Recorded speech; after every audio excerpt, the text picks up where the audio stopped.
Sounds as if the rain has abated outside, so the coaching voices can be put away for questions. Start with just a note of disappointment after last year's SEC Network ad involving Jimbo Fisher, Marty Smith, and Ryan McGee. We all anticipated that trio to be offered a country music recording contract, and it hasn't happened yet. And I would just express that disappointment with a smile. Our next coach is Jimbo Fisher, the 2020 National Coach of the Year finalist, 2013 National Coach of the Year, one of 3 current SEC active head coaches to have won a national championship. He has a 9-2 overall bowl record, which is which is among the best winning percentages ever, including a 3-0 mark in his leadership of the Texas A&M football program. Go back to Destin. A lot of you had expectations about conversations that would take place. We're at dinner. Jimbo with his wife, me with my wife, walked in and we had a conversation about something I've mentioned repeatedly, which is Jimbo's son, Ethan, who has a rare genetic disease, Fanconi anemia. That's resulted in Jimbo being involved in the start of a nonprofit called the Kids First Fund. That conversation was about a trip to Minneapolis and really positive news about his son's health, but also about the impact being made in scientific research by Kids First Fund. In the middle of football and all of the other things we like to talk about, name, image, and likeness, transfer portals, this nonprofit has raised almost $12 million for Fanconi anemia research in 11 years since. But at a personal level, to hear the positive news about his son, Ethan, was truly rewarding. It's my privilege to introduce to you the 14th Coach of the Week by schedule, Texas A&M head football coach Jimbo Fisher.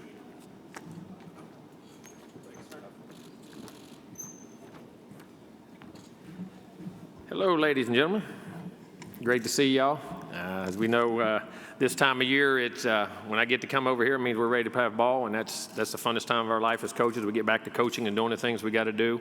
But I hope everybody's had a good summer. We've had a good summer, a busy summer, fun summer as it goes across. But excited about our football team, as everyone is this time of year. Got great new additions to the class coming in that we're excited about with some. The older guys, it's just fun watching them develop and play, and very pleased with our off season as far as it goes. But back to spring, I think some of the things that went on last year in our team, we were 8-4, and disappointed in that we didn't play as well as we needed to in some critical situations, but still very excited. We had some very young players because of injuries that had to play, and last year we had to bring those guys along slowly, but right now I think that's turned into a strength for us, and with a young center and a young tackle, and some situations occurred at corner, situations occurred at wideout that I think have let a lot of our young guys develop, and I'm very excited about our team coming up. But as everybody is, everybody in this league has players. Everybody in this league has good coaches, so it's what you do and how you play, and we can sit up here and say what we're going to do, how we're going to do it, how good we feel, but it's about what we do and creating a culture within our organization, which we feel like we have. The young guys have adapted to it very well, and I'm very pleased with our senior leadership right now, with a lot of guys jumping out and doing a really good job. You'll see 2 of them here today, in Damani and Layden. And where we're at, I think our coaching staff, the new additions with Steve Adazio and DJ Durkin, those guys have really fit in and done a great job and added some different twists and nuances to our program. And they're great ideas. They've all been very successful at different places they've been. So excited about that part of it. Like I say, it was one thing today. I actually saw rain. That's the first time I've seen rain in 3 months. It's been 100 to 106 in College Station for 3 straight months, and I didn't know rain existed. I thought it went away. So I'm glad that hopefully y'all can push some of that rain our way to there. That's the biggest news of the day for me, that it does rain again. I didn't know if it did, so excited about that. But like I say, we're getting ready for camp coming up. We'll report next week as a staff to have everybody full go on Monday and what we do, and looking forward to the season where we're going. Questions? All right, thank you, Coach. If you have a question, raise your hand. Lisa, Jim, or Jesse will get a microphone to you. Coach, we'll start right here in the center aisle, right in front of you, about 6 rows back.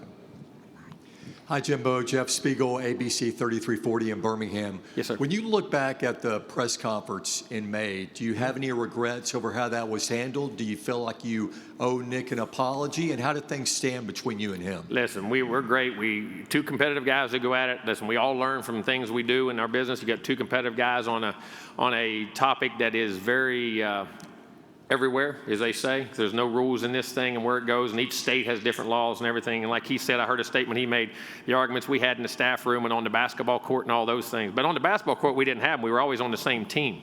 So we usually had them against other people. So I have great respect for Nick. And that's unfortunately our thing went public, and that's sometimes that happens in this world. Nothing's private anymore, is it?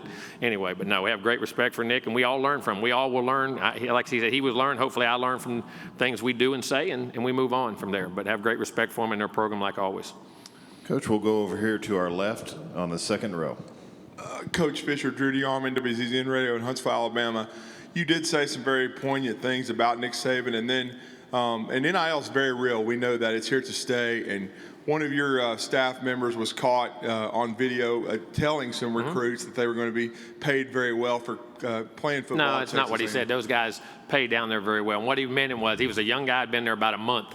He was doing a turn. The guys behind those seats are what pay for your program. Those are donations and boosters, and how he said it and how he spoke. Do we all have NIL? Yes, we do. But that's what he was meaning, and it's a transform thing that we say with all recruits. The guys behind those things are the guys who pay for our program and what we do and the donations, and that's what it was. He'd been here 1 month. And what do you take from you worked for Coach, you worked for him at LSU, and you used the terms like organization. What's the thing that you took most from him that has influenced your coaching career after working for him and seeing what he's built at Alabama?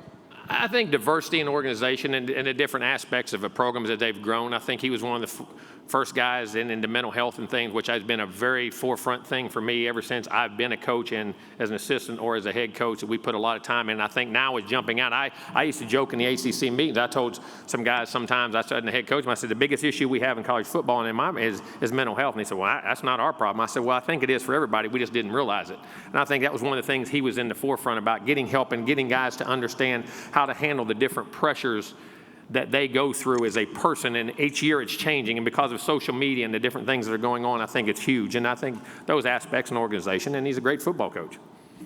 Coach, we're going to stay over here on our left side in the fourth row back. Dennis? Dennis Todd, CBS. Now, you walked out on me earlier, daggone, when I was in there talking. You're going to get us later, so we got okay, half an hour. Okay, I'm just giving you a hard time, Dennis. No, just a hypothetical question. If there's no NIL, do you and Nick have this public beef? In other words, no, because of the things, the way what he said, when I said, I mean, that we're moved on from it. But NIL, like I say, guys, there's no rules. Each state has its own rules.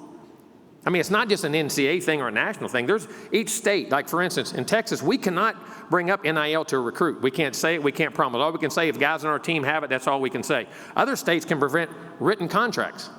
They can send you a written contract to a guy. I've been going through that in a recruiting thing that, I mean, it's just the world we're in, and we're frustrated because there's no unification of what happens and the way it happens. You know what I mean?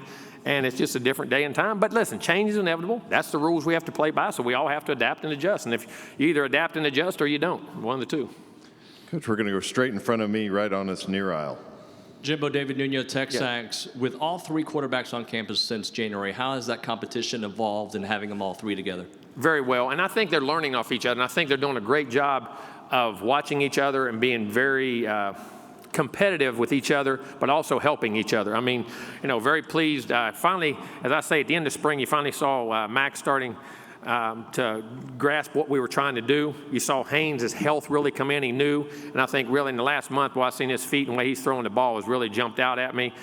Connor, so natural and effortless, and this, as he grasps what's going on, it's going to be a fun battle. I mean, and last year we really needed three. I mean, you saw Zach in the Alabama game. As I said before, he hit a knee hit, come back from that. In the Auburn game, he actually popped his shoulder back in place.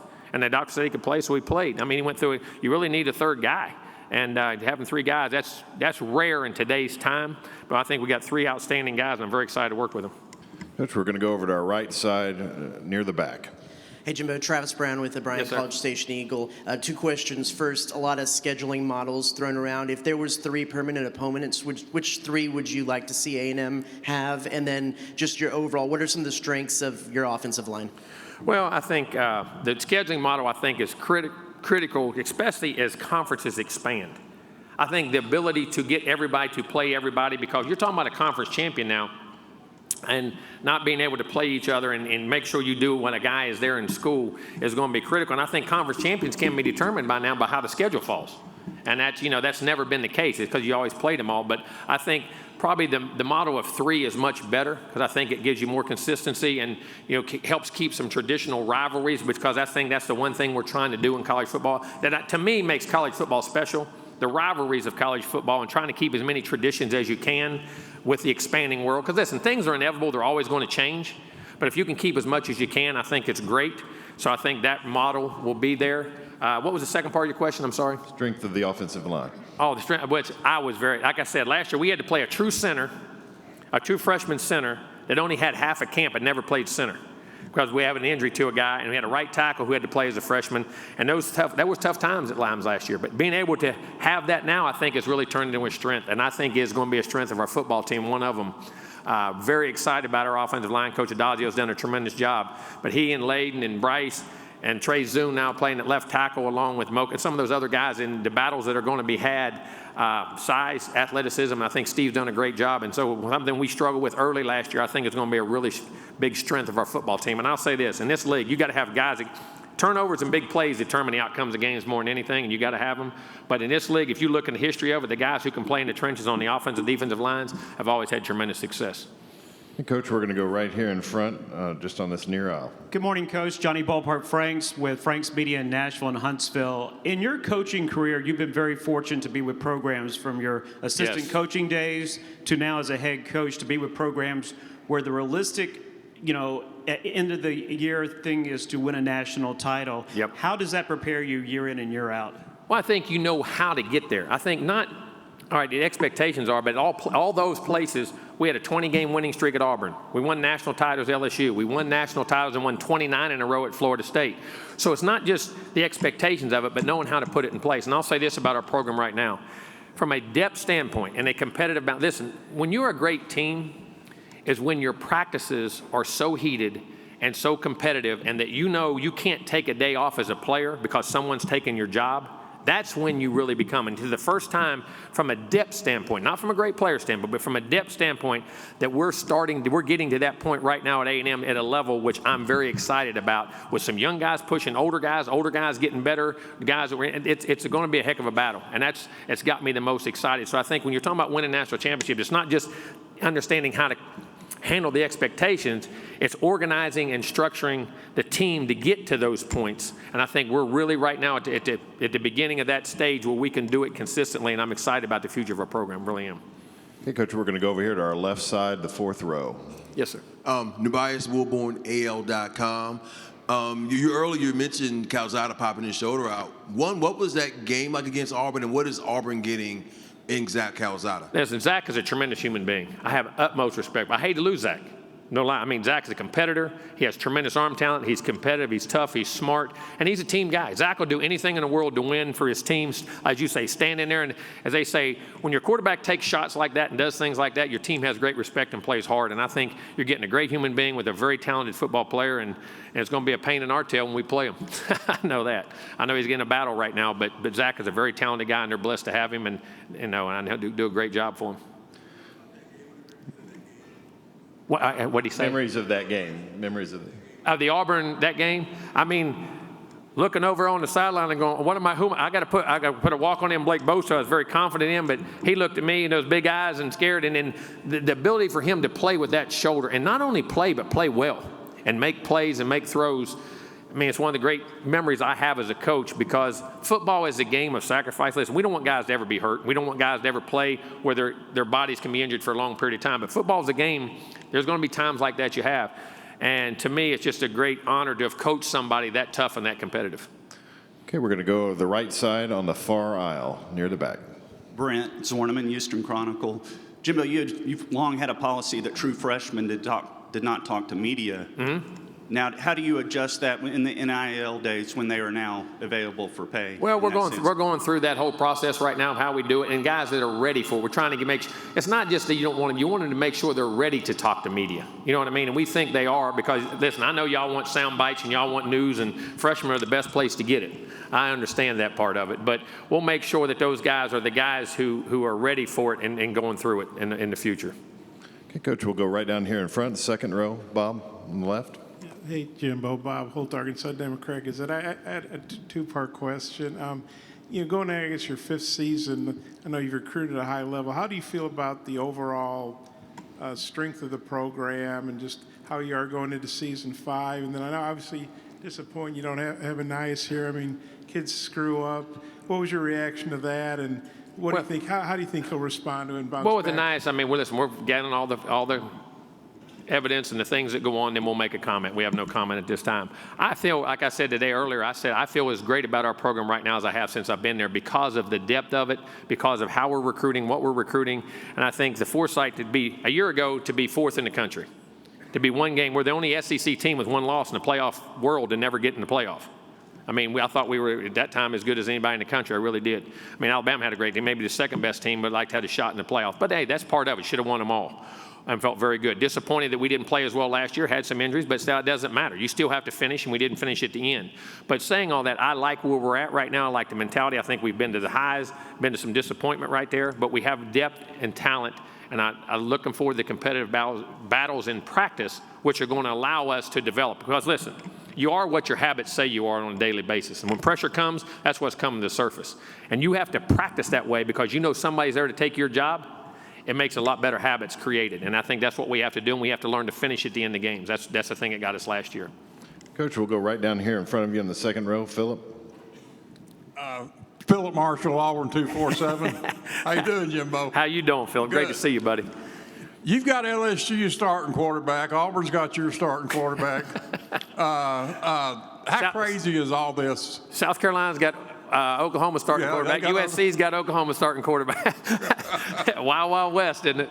It is crazy. It's the times we're in, and that's just the world. And did you ever think it would come to that? No.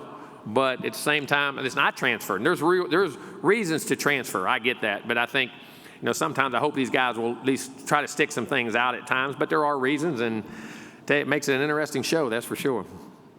All right, we're going to go straight in front of me, about 4 rows back. Kirk. Kirk Bowles from the Austin American-Statesman. I don't think you mentioned the 3 permanent rivals that you personally would want. And do you feel like you have everything in place there now to be a top 10 program? Yeah, I do. I mean, we've been it once. We've already done it once. We've been top 15 a couple times. We're in a position to do those things. But, I mean, of course, you want Texas. When Texas comes into the league, when that schedule comes in, you definitely, because of that rivalry. I think the LSU rivalry is a great rivalry.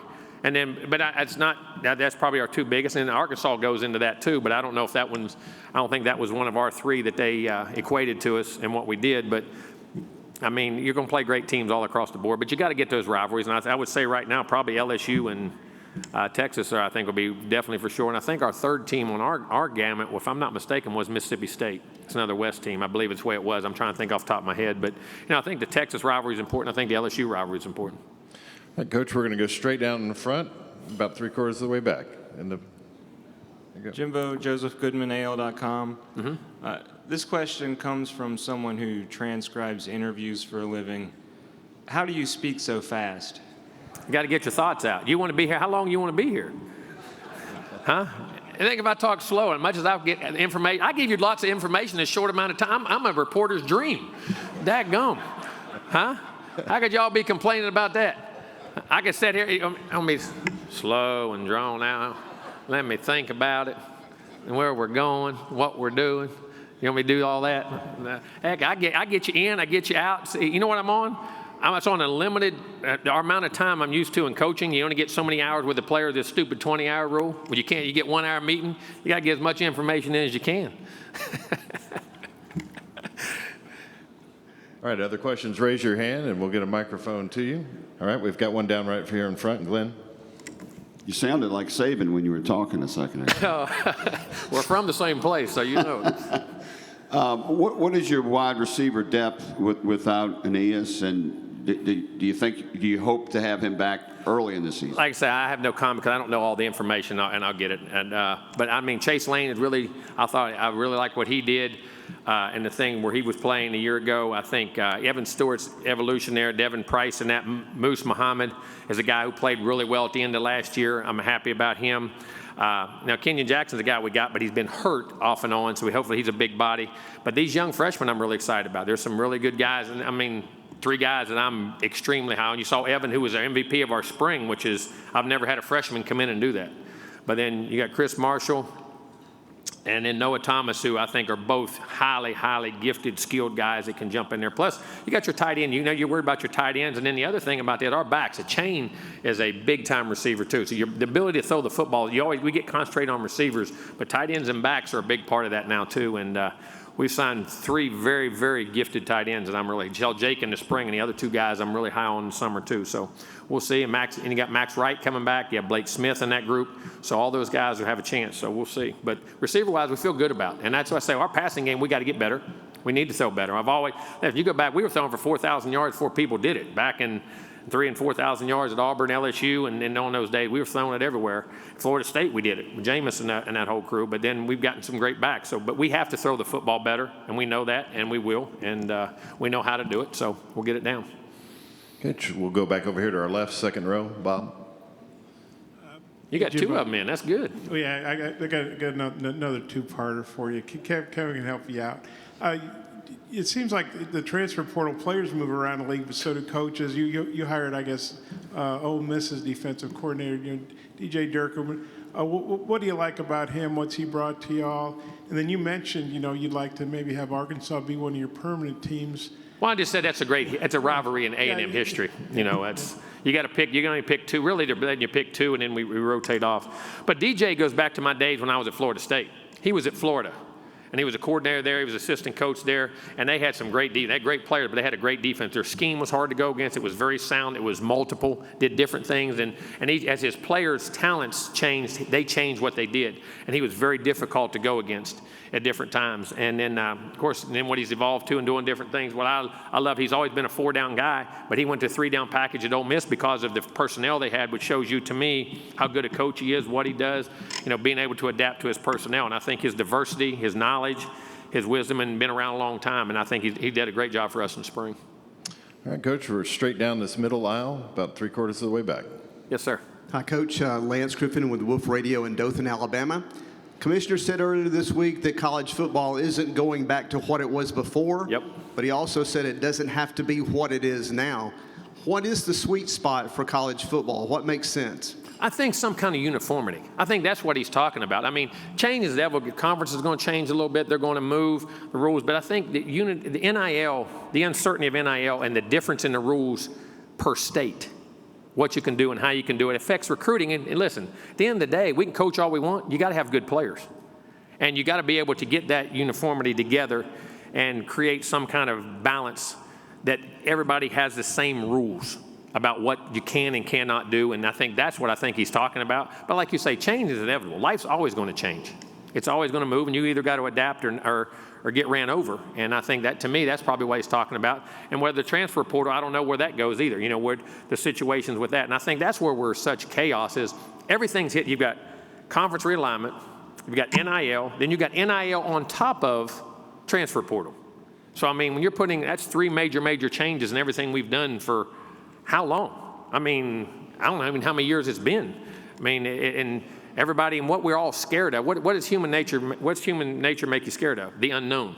And we have so much unknown, and that's why we're all on edge and panicked about what's going on. All right, we have time for a few more. If you have a question, raise your hand, and we'll get a microphone to you. Daggone. See, get all your information in a short amount of time, we can get out of here. Very efficient. We're going to start up here in the second row. Drew DeArmond, WZZN Radio, Huntsville, Alabama. Coach, in this NIL area you talked about, you've dealt with talent and players throughout your career, but how now do you balance it with a freshman coming in, high profile, like an Evan Stewart, who looks like he's going to be a big impact guy in your program, with the returning players, and how do you kind of manage the locker room? Well, I think we've always recruited at a high level at different places I've been, whether it's LSU, whether it's Florida State. And my competition, honesty, and the best players play. If you're the best player, you play. And it's about competition. I think great players respect that. And I think it makes them raise their game. I think the honesty and communication is the key. Communication is the key to everything. And I think that's where we got disenchanted in college football, to answer your question. I mean, there was no communication on it, and all of a sudden, instead of ready, aim, shoot, it was ready, shoot, aim. And everybody just started implementing rules, and everybody was panicking. There was no communication. There was no unification. And I think that's what you have to do as a coach. That's our job, to make sure they understand what we do, how we communicate with them. And listen, it's open competition. I ain't seen a rule in a rule book that says freshmen can't play, but I ain't said one that says they have to play. That's all up to them based off the competition and the opportunities they have.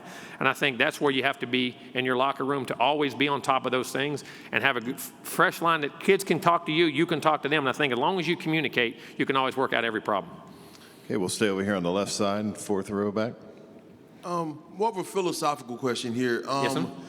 With the combination of NIL and the transfer portal, what would you like to see as far as like hard deadlines for transfer dates? I know the SEC has a different date from the rest of the college football.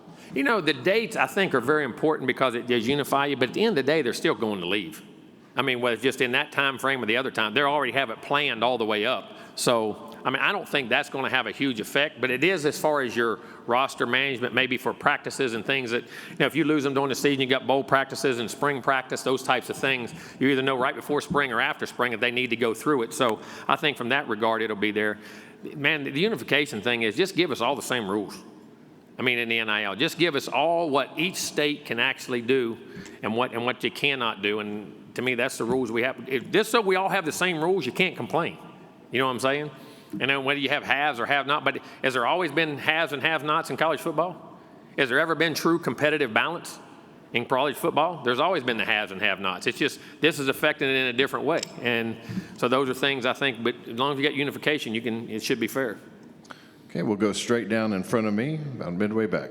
David Nuno, Texas again. Jimbo, just with tight end being so important to your offense and Jalen moving on to the NFL, can you tell us a little bit about the guys that you have there and how they have to grow up quickly? Yeah, I mean, Max Wright, who we've moved to tight end, has done a really nice job. He's very physical, learning to become a better receiver, good hands, plays very consistent with what he's doing. Blake Smith is a guy who's really emerging out, has really good ball skills, is running, was a quarterback his whole life, but big body, athletic, very instinctive to play, learning to be physical to line of scrimmage was very important. Garza, who is a very big body guy who was hurt in the spring, we haven't seen as much of, has talent. And then we signed 3 guys. Jake Johnson, who came in the spring, 6'6", 245 pounds. That's Max's brother. Very talented, great hands, great routes, great understanding. Played very well. Didn't play in the spring game, but got hurt right at the end, but played very well. Then you have Theo Mellon, who we went to Sweden. He came over from Sweden, who I think is extremely talented. 6'5", 255 pounds. Can really run, tremendous ball skills, double move guy, and versatility. And then Donovan Green, who came from where Jalen did. Listen, this guy, he can do it. He was a great basketball player, 240, 45 pounds, catches it so effortless, can run and play. But now, they got to play in this league. They're very talented. How tough, how quick they pick things up. But very excited with the group. And you got to remember, the first 2 years, our first one, Jalen was a guy that played as a freshman. And our first tight end was a freshman, a JUCO transfer that we put in 1 year. So hopefully we can get that same production out of him. Coach, we'll take one final question here, second row, right Yes, on. sir. Mark Passwaters with Rivals. Speaking of fast talkers, what drew you to Steve Adazio when you came to replacing Josh Henson? Well, one, I coached against him when he was at Florida.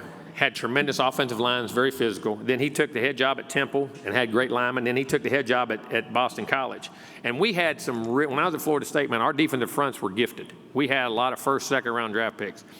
They blocked them as well as anybody. They had a couple guys in there that got drafted high, but a bunch of guys that were just blue-collar guys, and their schemes, their toughness, their physicality, and I always had great respect for Steve. The way they blocked us, the way they got after us, the physicality they played with, the consistency they played with, our guys hated playing those guys.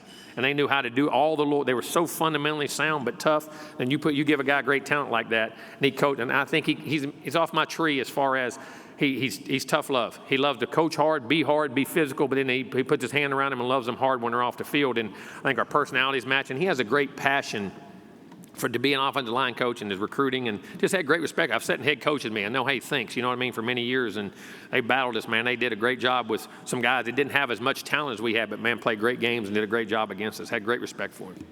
Coach, thank you for your time this afternoon. Thank you all. Have a great day.